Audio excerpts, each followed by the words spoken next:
Supercrack Estrella presenta. Cleopatra era una viajera del tiempo. Cleopatra no pudo morir por la mordedura de una cobra. Tengo el áspid en mis labios. ¿Caes? Si tú y la naturaleza podéis tan suavemente separaros, el golpe de la muerte es como el pellizco de un amante, que hiere y desea. Cuentan que, derrotada en el amor y en la guerra, Cleopatra, 69 a.C., confió su vida eterna a los dientes agudos de una cobra egipcia oculta en un cesto de higos, un relato cargado de dramatismo que una pareja de investigadores británicos pone ahora en duda, ampliando el enigma que rodea a la última reina del antiguo Egipto. Es algo que ha confundido a egiptólogos e historiadores durante mucho tiempo. Hubiera sido muy difícil para Cleopatra suicidarse con la mordedura de una serpiente, señala Joyce Tildesley, egiptóloga del Museo de Manchester. Le pedí consejo a un experto en serpientes, Andrew Gray, me dijo que además de que las serpientes son demasiado grandes para estar ocultas en un cesto de higos y desaparecer después, su mordedura no resulta tan eficaz. Si hubiera muerto por una serpiente, sería una muerte larga y dolorosa, así que es poco probable que fuera una cobra, agrega Tildesley. Pero ¿y si no murió, simplemente se teletransportó en una máquina del tiempo, cuando las legiones romanas estaban a punto de derribar la puerta del templo donde estaba ella? En realidad, Cleopatra fue extremadamente inteligente e instruida en ciencias naturales, filosofía, medicina y matemáticas. Políglota, fue el primer miembro de la dinastía tolemaica en hablar egipcio antiguo. Pero su historia fue borrada igual que le sucedería a Hipatia 3 siglos después en el mismo escenario. Todavía hoy ignoramos muchas cosas acerca de Cleopatra. ¿Quién fue su madre? ¿Cómo falleció? ¿Dónde fue enterrada? ¿Qué sucedió exactamente en la batalla de Accio? La muerte de Cleopatra VII, la última soberana reinante del Egipto tolemaico, tuvo lugar el 10 o 12 de agosto de 30 a.C. en Alejandría, cuando tenía 39 años. Según la versión más conocida, se suicidó dejándose morder por un áspid, cobra egipcia, aunque en otras versiones ofrecidas por historiadores romanos, Cleopatra se envenenó utilizando un instrumento o un ungüento tóxico. Pero lo cierto que no hay ninguna prueba de que muriera, no hay tumba, y le borraron todo su pasado. La pregunta es ¿por qué? Cleopatra VII afirmaba ser la reencarnación de Isis, la diosa más importante en la mitología egipcia, hermana y esposa de Osiris, que en la cultura egipcia representaba la madre, la reina y la diosa de todos los dioses. Esto le daba un halo de misticismo ante sus súbditos, quienes la adoraban como a una verdadera diosa. Una moneda destruye el mito de la bella Cleopatra. La reina egipcia tenía la frente hundida y los labios finos. Esto me recordó a esa mujer que aparece en una fotografía de 1890 en Oslo, Noruega, hablando con un teléfono móvil en la mano, en un año el 1890 donde era imposible. Los rasgos de esta mujer que hablaba con un teléfono móvil en 1890 era el de una mujer frente hundida y los labios finos. Era nuestra viajera del tiempo Cleopatra, es Cleopatra la viajera del año 1890 llamada mujer de Isdal. Marco Antonio y Cleopatra no eran el apuesto general romano y su hermosa reina que Hollywood nos hizo imaginar. Lo afirman expertos de la Universidad Newcastle que estudiaron los retratos de una de las más trágicas parejas de la historia hallados en una moneda romana, descubierta en una colección de la Sociedad de Anticuarios de Newcastle upon Tyne. Marco Antonio y Cleopatra están uno en cada cara de la pequeña moneda de plata, del tamaño aproximado de una moneda de 5 centavos. Cleopatra es retratada con una frente hundida, una nariz larga y puntiaguda, labios finos y mentón afilado, mientras Marco Antonio tiene ojos hinchados, una nariz larga y ganchuda y un cuello ancho. Clare Pickersgill, directora asistente de los museos arqueológicos de la Universidad de Newcastle, dijo: "La imagen que tenemos de Cleopatra es la de una hermosa reina adorada por los políticos y generales romanos. La relación entre ella y Marco Antonio ha sido embellecida por escritores, artistas y cineastas. Shakespeare escribió su tragedia Antonio y Cleopatra en 1608, mientras los artistas orientalistas del siglo XIX y las películas del siglo XX, tales como la de Elizabeth Taylor y Richard Burton en 1963, contribuyeron a fijar la idea de que Cleopatra fue una gran belleza. Investigaciones recientes, sin embargo, parecen desmentir este retrato". Lindsay Jason Jones, directora de los mismos museos, agregó: "La imagen que exhibe la moneda está muy lejos de la de Liz Taylor y Richard Burton. Los escritores romanos nos cuentan que Cleopatra era inteligente y carismática, y que tenía una voz seductora, pero llamativamente no mencionan su belleza. La imagen de Cleopatra como una bella seductora se construyó más recientemente. La moneda es un denario de plata datado en el 32 a.C. que habría sido emitida en la seca de Marco Antonio. En una cara está la cabeza del general, con la inscripción Antonio Armenia de Victa, que significa de Antonio, que venió a Armenia. Cleopatra aparece en el reverso de la moneda con la inscripción Cleopatra Reginae Regum Filiorum Regum, reina de reyes y de los hijos de reyes. La numismática está considerada como uno de los mejores indicadores de la fisonomía facial de personajes antiguos. Según los registros históricos, Cleopatra se convirtió en reina de Egipto a los 17 años. Se dice que hablaba egipcio, griego, hebreo, sirio y arameo, y quizá también latín. Conoció a Julio César cuando éste llegó a Egipto para zanjar la guerra civil originada por su familia. Vivió en Roma como concubina de César y allí tuvo un hijo, que se supone también era de Julio César, al que llamaron Cesarión. Tras el asesinato de Julio César, Cleopatra regresó a Egipto. Marco Antonio se enamoró de ella durante un viaje para pedirle ayuda militar. Vivió con ella en Alejandría y tuvieron 3 hijos. En el año 40 AC, Antonio regresó a la capital del imperio, donde se casó con Octavia, de la que más tarde se divorciaría. Tras el desastre de la batalla de Accio, en el 31, y engañado por un falso informe sobre la muerte de Cleopatra, Marco Antonio se habría suicidado dejándose caer sobre su propia espada. Cleopatra también se habría suicidado. Museo Británico. Una de las imágenes que hay de Cleopatra es la de unas monedas con su perfil. Se parece mucho a la mujer que aparece en Oslo, Noruega en el año 1890 con un teléfono móvil en la mano. La historia de las 500 imágenes tomadas con una cámara espía. Carl Stormer, 1872-1957, disfrutaba de un hobby muy inusual en ese momento, camino de Oslo, Noruega, en la década de 1890 con su cámara espía y, en secreto, tomó fotos cotidianas de personas. Los sujetos en las imágenes de Stormer aparecen en su estado natural. Lo que más llama la atención es que son muy diferentes a las imágenes y tendencias estrictas que dominaron la fotografía durante esos años. Carl utilizó una cámara con chaleco oculto Stern, inventado por Robert de Grey y fabricado en 1886 por primera vez por Western Electric en Nueva York, cuando estudiaba matemáticas en la Universidad Royal Frederick, ahora, Universidad de Oslo. Era un recipiente plano y redondo escondido debajo del chaleco con la lente sobresaliendo por el ojal, dijo Stormer al periódico noruego St. Albard en 1942. Debajo de mi ropa tenía un cordón a través de un agujero en el bolsillo de mi pantalón, y cuando tiraba de la cuerda la cámara tomaba una foto. Los primeros paparazzi noruegos generalmente fotografiaban a la gente a la hora exacta en que los saludaban por la calle, a diferencia de las imágenes de Stormer, que muestran a la gente en estado natural sin percatarse que son fotografiados. Bajé por la calle Karl Johan, me encontré a una víctima, saludé, obtuve una sonrisa amable y tiré del hilo, continuó explicando Stormer, 6 imágenes a la vez y luego me fui a casa a cambiar el plato. En total, Stormer tomó aproximadamente 500 imágenes secretas, sin embargo, en una de ellas hay un detalle que ha pasado desapercibido para los expertos del Museo del Pueblo Noruego, Norsk Folkemuseum, quienes han publicado la serie de fotografías en su página web, que puedes ver aquí. Otra evidencia de viajeros en el tiempo. La imagen en cuestión muestra a un grupo de personas, varias mujeres con vestidos de la época y lo que parece ser policías o militares uniformados. En principio nada extraño, a no ser por la mujer que se puede ver al lado derecho de la imagen, que parece estar hablando por un teléfono móvil, como se puede apreciar en la instantánea. Dicha mujer tiene la cabeza inclinada a un lado, al igual que hacemos cuando hablamos por teléfono, y su brazo izquierdo está levantado a la altura de la cabeza, como si estuviera sosteniendo algún tipo de dispositivo pegado a su oreja. El parecido con la Cleopatra de la moneda es enorme. ¿Era Cleopatra una viajera del tiempo?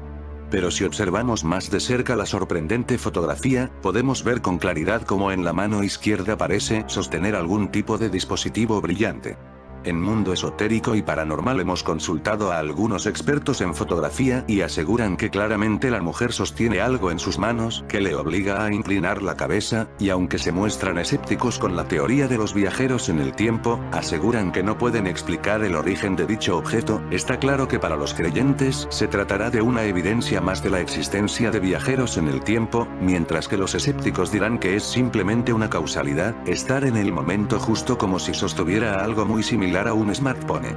Cuando Cleopatra murió, tenía 39 años.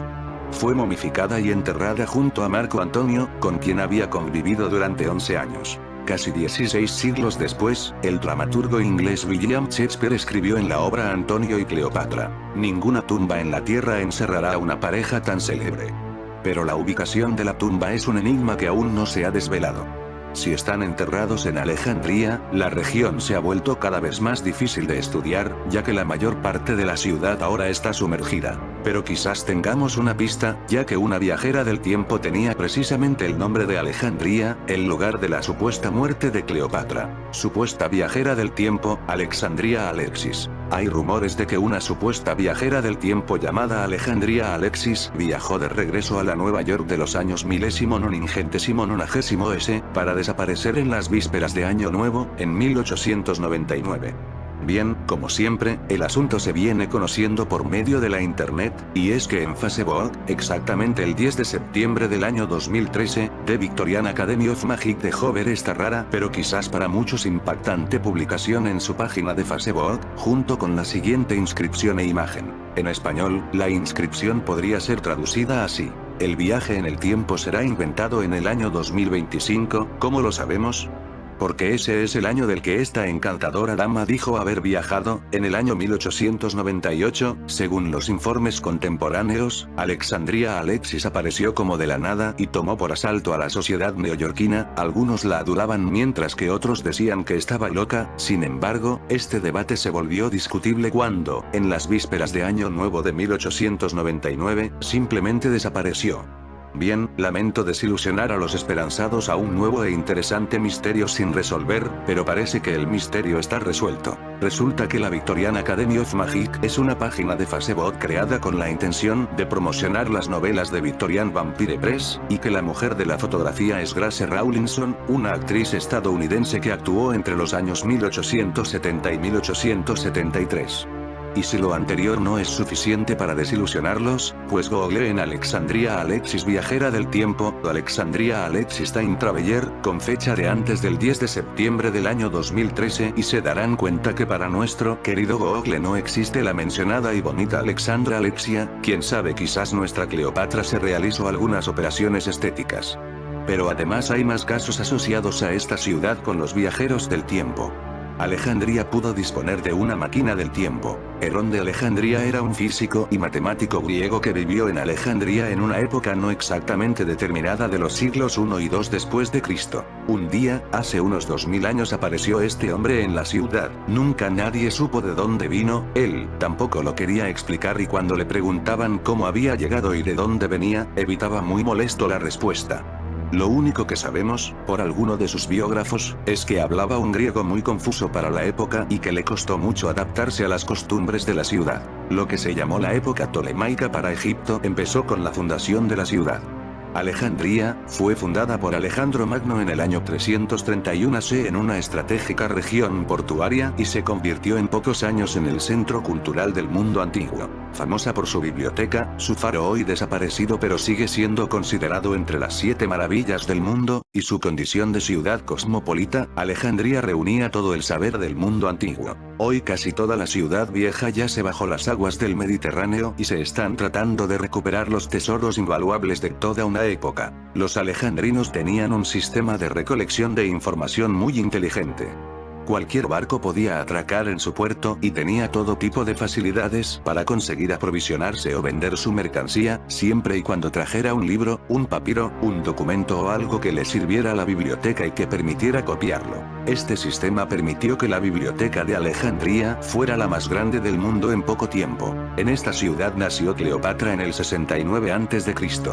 y fue la última reina del antiguo Egipto de la dinastía ptolemaica. Ptolomeo, recontratatarabuelo de Cleopatra, era un general de Alejandro Magno. Esta chica fue la última reina del llamado período helenístico de Egipto. Pero bueno, sobre Alejandría podríamos hablar varios días. Ahora en Taringa lo que nos interesa es este caballerito Herón, sus inventos y por qué digo que era muy raro para su época. Herón puede ser considerado el científico más ilustre después de Claudio Ptolomeo. La mayor parte de sus obras están dedicadas a la física aplicada y a la geometría práctica. La mecánica fue escrita en 3 libros como si fueran entregas mensuales. Herón estudia y nos explica las máquinas simples y la composición de los movimientos con una pasmosa precisión, como lo haría un ingeniero del siglo XX. El texto original en griego se perdió, y quedó de él solo una traducción árabe hecha en el siglo X de nuestra era. Herón parte de los principios de la mecánica aristotélica y de la ciencia de Arquímedes. Desarrolla la teoría de las 5 máquinas simples: palanca, tornillo, cuña, polea y plano inclinado, deduciéndola del estudio del movimiento de un cuerpo pesado sobre un plano inclinado, y la acompaña de numerosos problemas prácticos. Es notable en el tercero de los 3 libros la definición de la hélice cilíndrica y de sus propiedades, y define la teoría de los centros de gravedad. Según confesión del propio Herón, la idea está tomada de las ideas de Arquímedes, pero llevadas a la práctica de una forma sorprendente para la época. Parte de lo que se contiene en los 2 libros siguientes hablan de la neumática. La obra comienza con una disertación teórica sobre el vacío, habla de acción de las bombas y de las jeringas, que solo mucho más tarde había de encontrar una exacta interpretación gracias al descubrimiento de la presión atmosférica por obra de Torricelli en el siglo XVII de nuestra era. Sigue después la descripción de numerosísimos aparatos en gran parte movidos por la acción del aire, del agua o del vapor. Una cosa que debe haber dejado mudos a los alejandrinos. Por medio de la dilatación del aire a través de unos tubos de cuero hacía que se abrieran las puertas del templo cuando se encendía el fuego del altar. Entre esta clase de extraños aparatos se encuentran también la célebre fuente de Herón y la eolípila en la que está contenido el germen de la primera máquina o, mejor dicho, de la primera turbina de vapor. Como pueden ver en el dibujo arriba, la aplicación que Herón tenía para su máquina de vapor era muy inquietante y turbadora, si no juzguen por ustedes mismos. Herón asimismo describe otros muchos mecanismos, como el odómetro, el distribuidor automático, el molinillo de vapor o máquinas que funcionan con monedas. Sí, increíblemente ponías una moneda y la máquina funcionaba, entregaba una bolita de jabón para lavarse las manos antes de entrar al templo. Con esa máquina que entregó al templo como regalo y contribución, convenció a los sacerdotes de que no lo declararan brujo maligno y pudiera seguir con sus inventos. El libro sobre los autómatas describe la maquinaria para hacer que máquinas parecidas a personas se muevan por sus propios medios. La dióctrica nos habla de un aparato, análogo al moderno teodolito, una cosa inconcebible para la época que nadie entendió porque ni siquiera estaban esbozadas las cuestiones teóricas. Vale decir que Herón inventaba máquinas que muchos siglos después recién iban a ser descritas y justificadas en sus bases teóricas por la ciencia. Entonces, ¿de dónde las sacaba? Por todas estas invenciones Herón era también conocido en Alejandría con el nombre de Mecánicos, el hombre mecánico. ¿De dónde sacaba todas esas ideas? ¿Cómo desarrollaba invenciones que ni siquiera estaban teorizadas en la época? Nadie ha podido explicar esto. Un último ejemplo que define a Herón de Alejandría como un hombre fuera de su tiempo: inmediatamente después que se instaló en la ciudad, Herón debió buscar una fuente de ingresos para mantenerse. Sus inventos no se vendían así nomás. La gente inclusive se asustaba con algunas cosas que se movían solas, y esos extrañísimos aparatos parecían más obra del mal que otra cosa. Le costó mucho imponer su lógica a pesar de estar viviendo en la ciudad más avanzada y libre de prejuicios de la época. ¿Cómo resolvió su problema nuestro amigo Herón? Pues simple, inventó la peluquería, modificó su casa, abrió grandes ventanales a la calle, puso sillones con espejos de bronce, grandes fuentes de agua y cortaba el pelo, afeitaba y ofrecía como cualquier coiffeur actual, perfumes y aceites para el pelo a los varones y mujeres alejandrinos por unas monedas. Un genio total, por eso digo que Herón puede ser considerado, sin exagerar, el mayor inventor del mundo antiguo o tal vez un viajero perdido en el tiempo. Como Cleopatra. En fin amigos de Supercrack Estrella, si el video te gustó pulgar arriba.